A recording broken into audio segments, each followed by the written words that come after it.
네, 안녕하세요. 김동희 세무사입니다. 오늘 얘기 드릴 거는 이제 그 상속세에 대한 얘기인데요. 상속세 중에서 피상속인이 돌아가신 분을 얘기하고 상속인이 상속재산을 받는 사람을 상속인이라고 하는데, 오늘은 만약에 피상속인이 비거주자인 경우에 상속세가 어떻게 이제 신고를 해야 되고 어떤 공제가 있고 어떤 절차를 가져야 되는지에 대해서 오늘 좀 설명을 해드리겠습니다. 그러면 먼저 이제 비거주자는랑 거주자의 차이점이, 해외에 국적이 있다고 해서 무조건 비거주자는 아니고, 그리고 한국 사람이라고 무조건 거주자는 아닙니다. 이제 차이점은, 그러니까 주요 생활시설 기반 자체가 국내가 아니면 비거주자라 보고요. 그 기준이 보통 183일을 기준으로 하기는 하는데, 그것보다 더 중요한 거는 해외에서 얼마나 이제 긴 시간 동안 실질적으로 거주와 그다음 직업이라든지 재산 상태, 이런 것들이 해외에 있다고 하면 그러면 보통 비거주자로 봅니다. 그런데 그런 분이 만약에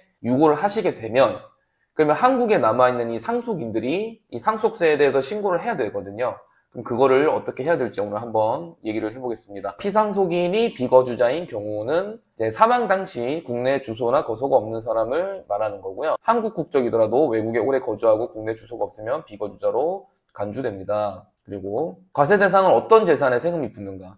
이제 비거주자인 피상속인의 경우는 상속세는 국내에 있는 재산에만 과세됩니다. 예를 들어서 미국에 이제 쭉 거주를 하셨던 분이 있고, 그분 자녀들은 또는 상속인들은 한국에서 이제 거주를 하고 있어요. 그러면 한국에도 이제 부동산이나 예금 잔액 같은 게 있겠죠, 피상속인에. 그리고 미국에도 있을 거예요. 그렇게 됐을 때 이 한국에 있는 것만 상속 재산으로 봅니다. 그러면 과세 대상은 국내에 있는 부동산, 국내에 있는 금융자산, 그 다음에 국내 소재 회사의 주식, 그 다음에 국내 사업장의 자산입니다. 이제 해외 재산은 과세 대상이 아닙니다. 여기 미국에 있는 부동산이라든지 해외 주식 등은 과세가 제외됩니다.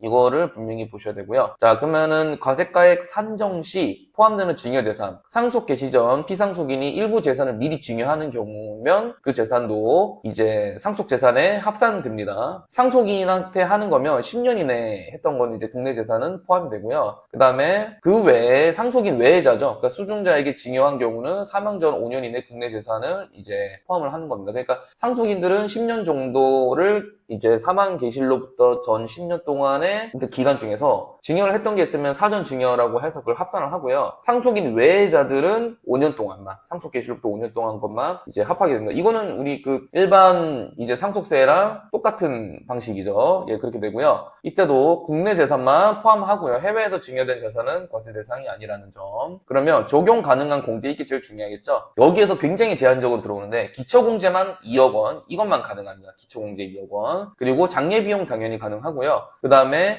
이거 해당 상속재산에 직접적으로 관련된 채무면 가능합니다. 어떤 거면 부동산 같은 경우는 부동산에 담보된 채무, 대출이죠. 그런 거는 이제 가능하다는 거고요. 그 다음에 만약에 국내 사업장이 있었으면 장부에서 확인되는 채무들, 그 다음에 그 외 감정평가를 이제 받았다면 감정평가 수수료 같은 경우는 가능은 한데, 일괄 공제는 받을 수 없고요. 배우자 공제도 받을 수 없고, 가업상속공제, 영농상속공제, 금융재산 상속공제도 받을 수 없고, 동거주택 상속공제도 받을 수 없습니다. 그래가지고 굉장히 공제액이 적게 됩니다. 상속세가 좀 많이 나오겠죠. 대신에 이 이유는 해외에 있는 재산은 빼고 국내에 있는 재산만 하다 보니 이렇게 된 거고요. 상속세 납세지는, 비거주자의 상속세는 국내 주된 상속재산이 있는 곳에 관할 세무서가 됩니다. 근데 만약에 여러 군데가 있으면 국세청장이 지정을 하고요. 만약에 피상속인이 거주자였으면 주소지 관할 세무서지만, 이제 비거주자이므로 그의 주요 재산 소재지가 기준으로 잡습니다. 그다음에 신고 기한이랑 납부 기한 조금 다릅니다. 상속 개시일이 속하는 달의 말일부터 9개월 이내 신고를 해야 돼요. 원래는 6개월이죠.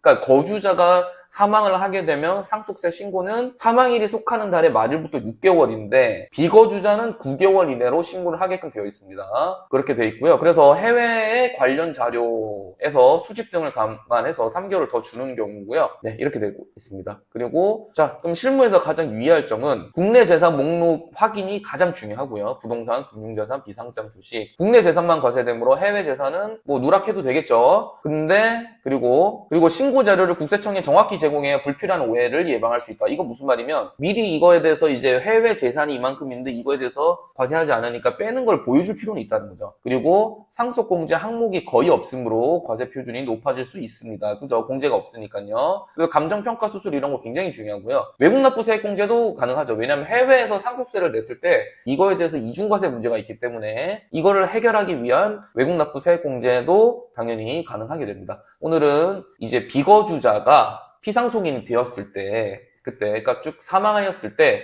국내에 있는 상속인들이 어떤 걸 유의를 해서 상속세 신고를 해야 되는지에 대해서 설명해 드렸습니다. 어렵지는 않으나 사전증여재산 같은 이슈가 있고요. 그리고 각종 공제가 굉장히 작기 때문에 그 채무액 판단하는 것도 중요한 이슈겠죠. 이런 건 상속인들이 직접 하기가 힘듭니다. 그러므로 항상 세무사와 같이 이제 저 같은 전문 세무사랑 같이 이런 걸 이제 고민하고 같이 이렇게 보면서 그렇게 도와드리도록 하겠습니다. 감사합니다.